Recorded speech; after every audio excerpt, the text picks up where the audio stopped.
प्रिय विद्यार्थियों, मैं ओपी तिवारी संकल्प विथ ओपी सर चैनल पर आप सभी लोगों का हार्दिक स्वागत करता हूं। देखिए, आज का जो टॉपिक है यह बहुत ही महत्वपूर्ण होने जा रहा है। यह गणित शिक्षण का मुख्य उद्देश्य और गणित शिक्षण की विधियों पर आधारित है। तो आज मैं शुरू करता हूं गणित शिक्षण का उद्देश्य और इसके बाद गणित शिक्षण की विधियां हम बताने का प्रयास करेंगे। अब चलते हैं क्लास की ओर, सभी लोग ध्यान दीजिएगा। यहाँ पर देखिए, हमने हेडिंग लिखा है गणित शिक्षण का मुख्य उद्देश्य। इस पर प्रश्न पूछे जाते हैं और 3 प्रकार से आपको उद्देश्य का पूछा जाता है, तो मैंने तीनों को लिख दिया है। देखिए, अगर आपके प्रश्न पूछे जाते हैं कि गणित शिक्षण का मुख्य उद्देश्य क्या है, तो गणित शिक्षण का अगर मुख्य उद्देश्य पूछेगा, बस इतना अगर पूछे, तो आपको ये आंसर देना है। सभी लोग ध्यान से दीजिएगा। एनसीएफ 2005 के अनुसार विद्यालयी शिक्षा में गणित शिक्षण का मुख्य उद्देश्य छात्र छात्राओं का गणितीयकरण करना है। ये शब्द रहेगा, गणितीयकरण करना।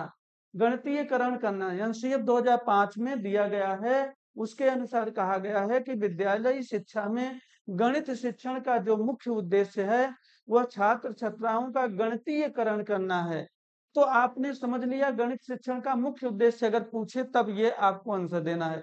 दूसरी बात, अगर यह पूछे कि प्राथमिक या संकीर्ण स्तर पर गणित शिक्षण का मुख्य उद्देश्य क्या होगा, प्राथमिक स्तर पर गणित शिक्षण का मुख्य उद्देश्य पूछे या संकीर्ण स्तर पर गणित शिक्षण का मुख्य उद्देश्य पूछे, तो आपका जवाब होना चाहिए संख्या संबंधी कौशल।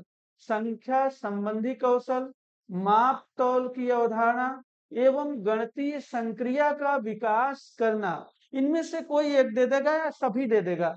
यानी संख्या संबंधी कौशल का उद्देश्य है माप तौल की अवधारणा ज्ञात करना है या गणितीय संक्रियाओं का विकास करना।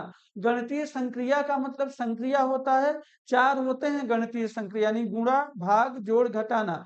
तो जो संकीर्ण उद्देश्य है ये छोटा संकीर्ण यानी छोटा उद्देश्य। प्राथमिक स्तर पर गणित शिक्षण का मुख्य उद्देश्य बोले या संकीर्ण या छोटा उद्देश्य हम बोले, तो जो संख्या संबंधी जानकारी देना या गणित की शिक्षा देना, यानी हम कह सकते हैं गुणा भाग जोड़ घटाना का ज्ञान देना, या माप तौल संबंधी यानी जीविका चलाने के लिए जो उद्देश्य होता है एक सामान्य जीवन में जीविका चलाने के लिए जो गणित शिक्षा दिया जाता है उसे हम संकीर्ण उद्देश्य कहते हैं। तो यही है मुख्य उद्देश्य, संख्या संबंधी कौशल, माप तौल की अवधारणा एवं गणितीय संक्रिया का विकास करना। तो आप समझ गए होंगे। अब देखिए तीसरा, अगर यह कहे कि उच्च स्तर पर गणित शिक्षण का मुख्य उद्देश्य यानी प्राथमिक के बाद, अगर प्राथमिक के बाद की बात करें हम, उच्च स्तर पर गणित शिक्षण का मुख्य उद्देश्य क्या होना चाहिए, तो देखिए मुख्य उद्देश्य क्या है, अमूर्त से मूर्त, अमूर्त से मूर्त की धारणा का विकास करना, परिकलन संबंधी कौशल, विश्लेषणात्मक योग्यता को पोषित करना, ये होगा। अमूर्त से मूर्त धारणा का विकास करना, परिकलन संबंधी कौशल, विश्लेषणात्मक योग्यता को पोषित करना, ये आपका हो जाएगा उच्च स्तर पे। तो समझते रहिएगा, तीनों हमने बता दिया। गणित शिक्षण का मुख्य उद्देश्य पूछे तो आपका जवाब क्या होना चाहिए, ये हमने बताया आपको। और अगर मान लीजिए कहे प्राथमिक या संकीर्ण स्तर पर गणित शिक्षण का मुख्य उद्देश्य पूछे तो आपका जवाब ये होना चाहिए संख्या संबंधी। और अगर उच्च स्तर की बात पूछे कि वो मुख्य उद्देश्य गणित शिक्षण का क्या होना चाहिए, तो ये आपका। तो तीनों मैंने स्पष्ट रूप से लिख दिया है, आप एक बार देख लीजिए अच्छे से और इसे स्क्रीनशॉट लेना हो तो ले लीजिए। अब हम चलते हैं अगले टॉपिक पर और वहां हम बताने का प्रयास करेंगे कि गणित शिक्षण की विधियां क्या होती हैं। तो चलिए देखते हैं। यहाँ पर देखिए गणित शिक्षण की विधियों के बारे में हमने डिस्कस किया है। गणित शिक्षण की विधियां, तो गणित शिक्षण की जो विधियों से भी खूब प्रश्न पूछे जाते हैं। देखिए, पढ़ाने के बाद जब सारी विधियां हम पढ़ा लेंगे तो उद्देश्य और विधियों से हम प्रश्न भी लेकर के आएंगे आप, तो आप स्पष्ट हो जाएंगे। यहाँ पे देखिए कितनी विधियां आपको पढ़ना है, एकदम बारी बारी से आपको दिखाएंगे। देखिए आगमन विधि, आगमन विधि या इंडक्टिव मेथड, निगमन विधि यानी डिडक्टिव मेथड, ये दोनों विधियां बहुत ही महत्वपूर्ण है, दोनों के दोनों, आगमन विधि और निगमन विधि। तो हम इस पर चर्चा करेंगे, आगमन विधि क्या होता है, निगमन विधि। देखिए आगमन विधि यानी उदाहरण से नियम की ओर चलते हैं, और निगमन विधि यानी नियम से उदाहरण की ओर। यानी आगमन विधि में बच्चे को पहले उदाहरण दिया जाएगा और तब नियम उसका यानी सूत्र फार्मूला बताया जाएगा, उसका नियम बताया जाएगा। जबकि वहीं पे निगमन विधि में ठीक उल्टा है। निगमन विधि में पहले क्या होता है, नियम यानी फार्मूला बताए जाते हैं, नियम बताए जाते हैं, और इसके बाद उदाहरण यहाँ पे दिया जाएगा। तो ये आगमन विधि, निगमन। खैर अभी मैं एक एक करके सभी को बताऊंगा सारी चीजें। ये तीसरा आपको बताऊंगा व्याख्यान विधि, यहाँ से भी क्वेश्चन पूछता है। व्याख्यान विधि यानी लेक्चर मेथड। अगला है विश्लेषण विधि। विश्लेषण विधि देखिए यहाँ से भी प्रश्न पूछता है। एनालिटिक मेथड यानी एनालिटिक मेथड, यहाँ से देख लीजिए। अब देखिए संश्लेषण विधि, संश्लेषण विधि सिंथेटिक मेथड। तो विश्लेषण विधि के बाद संश्लेषण विधि। इसके बाद आपका देखिए प्रयोगशाला विधि, प्रयोगशाला शाला विधि, फिर अनुसंधान विधि। देखिए दो दो करके हम देखेंगे, आगमन और निगमन को एक साथ बताएंगे, आगमन भी बताएंगे निगमन भी बताएंगे, तब आप समझ पाएंगे।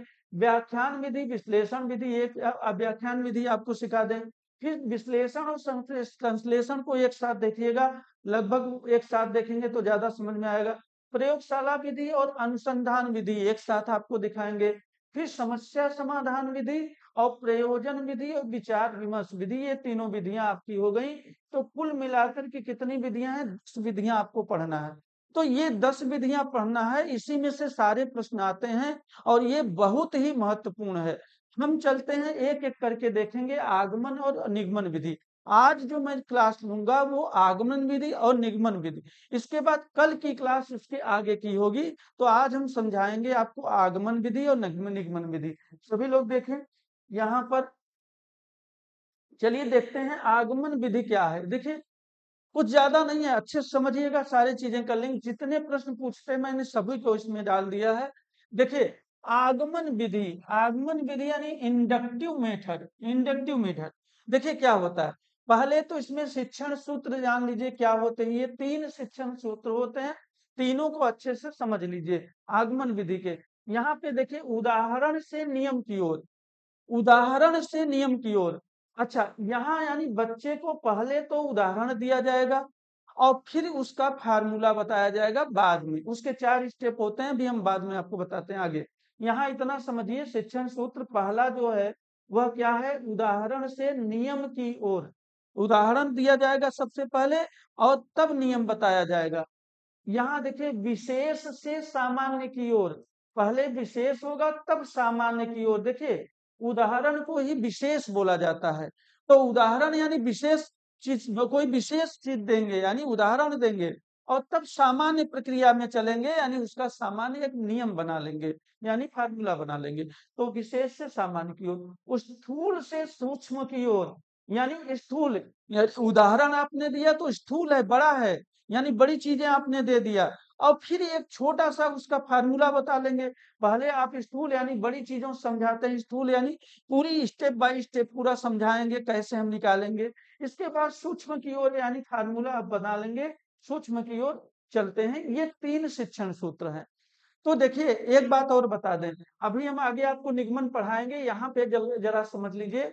आगमन विधि और निगमन विधि ये दोनों आएगा। तो बच्चा कभी कभी आप लोग भूल जाते हैं, तो एक एग्जाम उससे आप समझ जाए, एग्जाम्पल नहीं मतलब नियम कैसे। देखिए नी में, यहाँ निगमन विधि में नी पहले है, नी का नियम, नी का मतलब नियम बना लीजिए, नियम से किधर, उदाहरण की ओर, उदाहरण की ओर।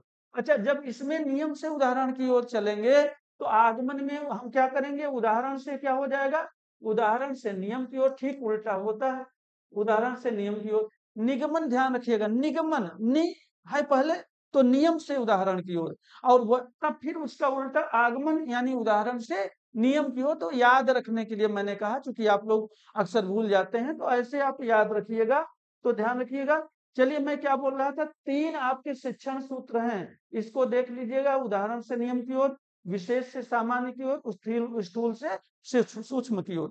अब हम चलते हैं आगमन विधि के सोपान को देखते हैं, यानी कितने स्टेप होते हैं, स्टेप इन इंडक्टिव मेथड। देखिए 4 स्टेप होते हैं। क्या किया जाएगा आगमन विधि में? देखिए पहला स्टेप क्या है, विशेष उदाहरणों का प्रस्तुतिकरण। यानी पहले हम क्या करेंगे, बच्चों के सामने विशेष उदाहरण का प्रस्तुतिकरण करेंगे, कई उदाहरण रखेंगे कि इसको देखिए, कई उदाहरण से समझाएंगे, उदाहरण रखेंगे, एग्जाम्पल रखेंगे। स्टेप 2 में उसका निरीक्षण होगा, सर्वे ऑब्जर्वेशन होगा, निरीक्षण किया जाएगा। स्टेप 2 में क्या होगा, निरीक्षण होगा। तो यहाँ स्टेप 3 देखिए, स्टेप 3 में क्या होगा, सामान्यीकरण। ये सामान्यीकरण है, सामान्यीकरण हो गया है, सामान्यीकरण। देखिए सामान्यीकरण या सूत्रीकरण यानी जनरलाइजेशन होगा।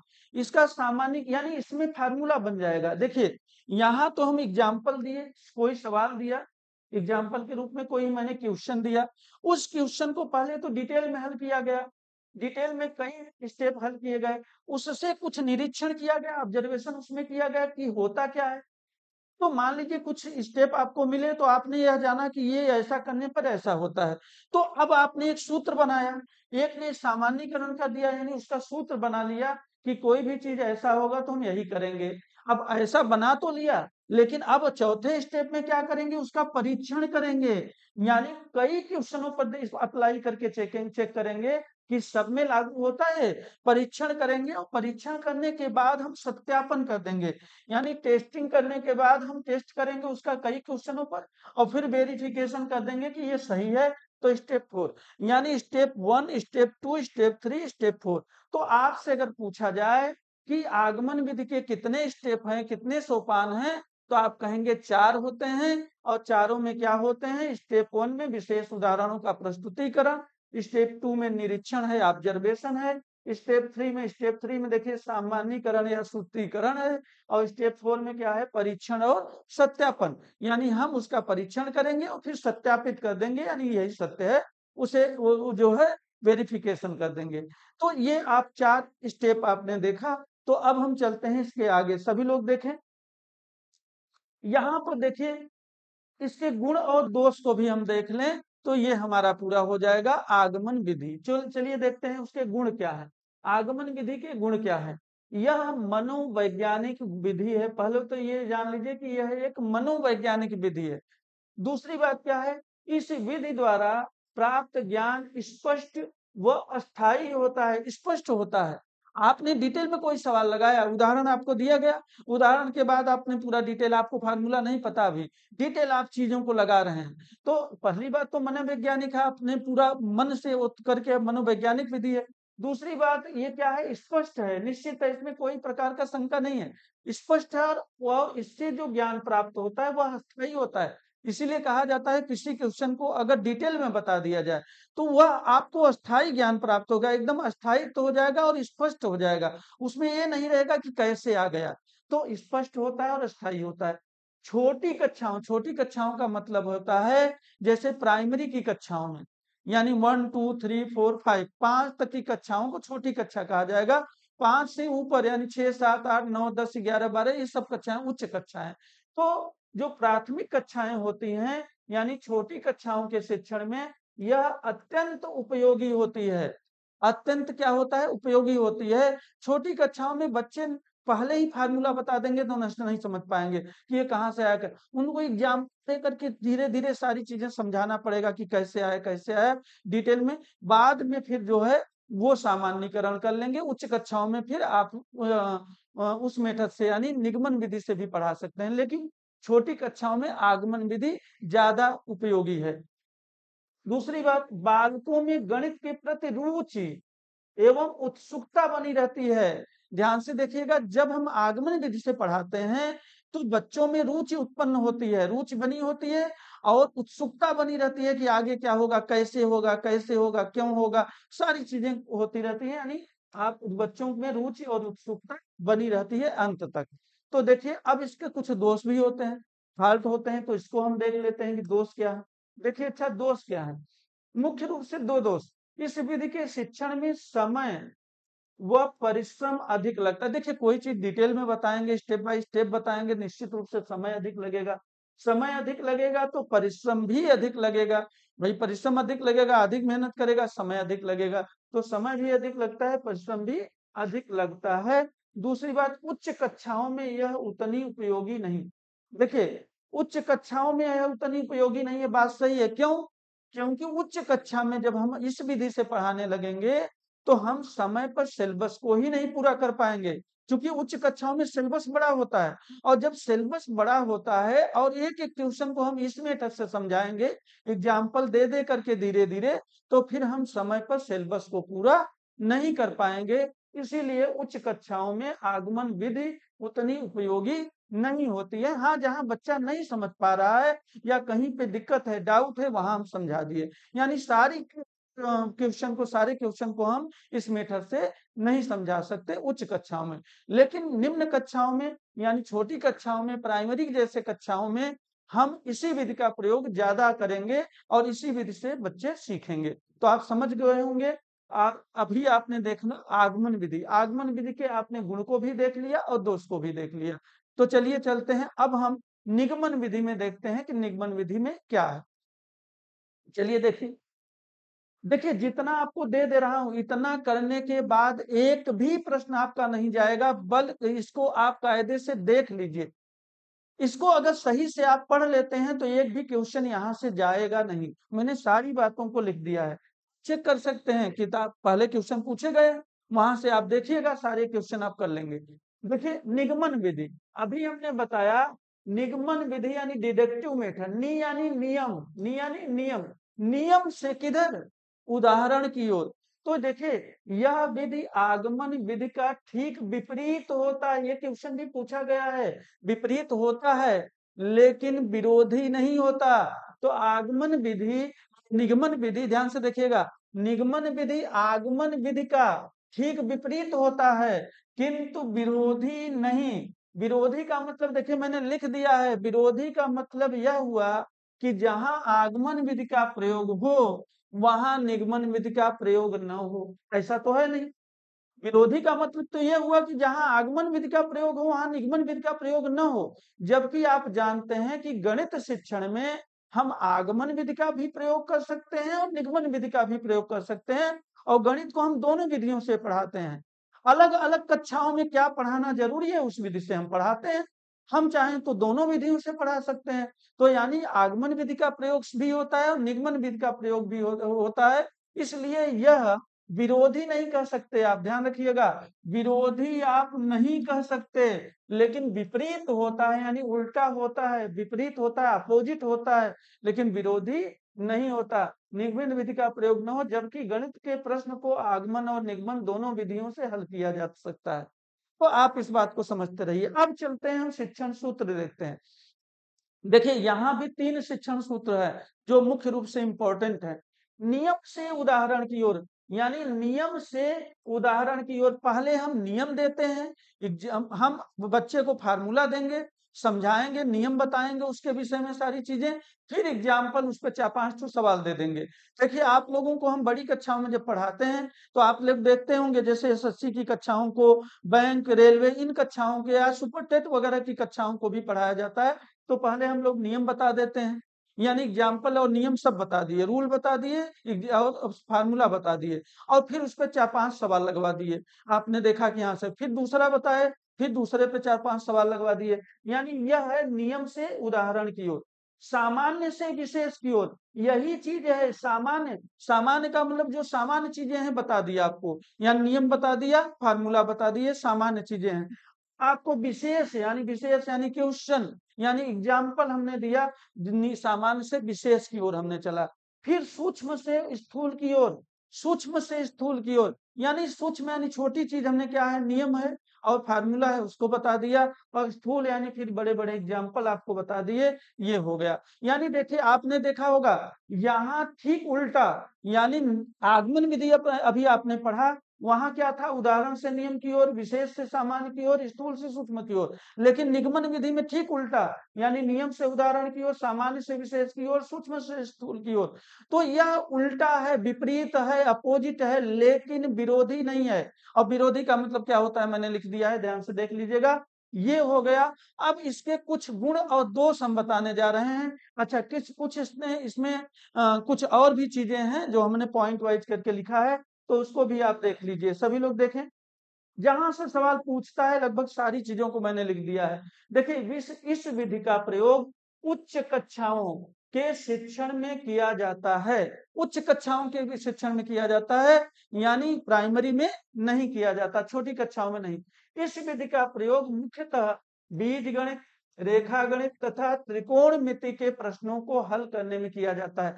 यानी इस विधि का प्रयोग मुख्यतः बताया गया है कि बीज गणित में भी किया जाता है, रेखा गणित में भी किया जाता है, त्रिकोणमिति में भी किया जाता है और अर्थमेटिक में भी किया जाता है, अंक गणित में भी किया जाता है। ऐसा नहीं कि अंक गणित में नहीं किया जाता, वहां भी किया जाता है, लेकिन मुख्य रूप से बताया है कि बीज गणित, रेखा गणित और त्रिकोणमिति में मुख्य रूप से किया जाता है। तो देखिए इस विधि को हम स्मृति केंद्रित विधि, देखिए यह इंपॉर्टेंट है, ये क्वेश्चन पूछा गया है, यानी ये सीधे सीधे सवाल आया है। आप देखिएगा कि स्मृति केंद्रित विधि कौन सी है, आगमन विधि है कि निगमन विधि? तो हम निगमन विधि को कहते हैं स्मृति केंद्रित विधि। यानी निगमन विधि में देखिए नियम, फार्मूले होते हैं, नियम होते हैं। अगर स्मृति यानी याद नहीं किए हैं आप तो वो भूल जाएगा। तो स्मृति केंद्रित विधि है, लर्निंग सेंट्राइड मेथड है। तो इसको देखिएगा के नाम से भी जानते हैं, इसको याद कर लीजिएगा।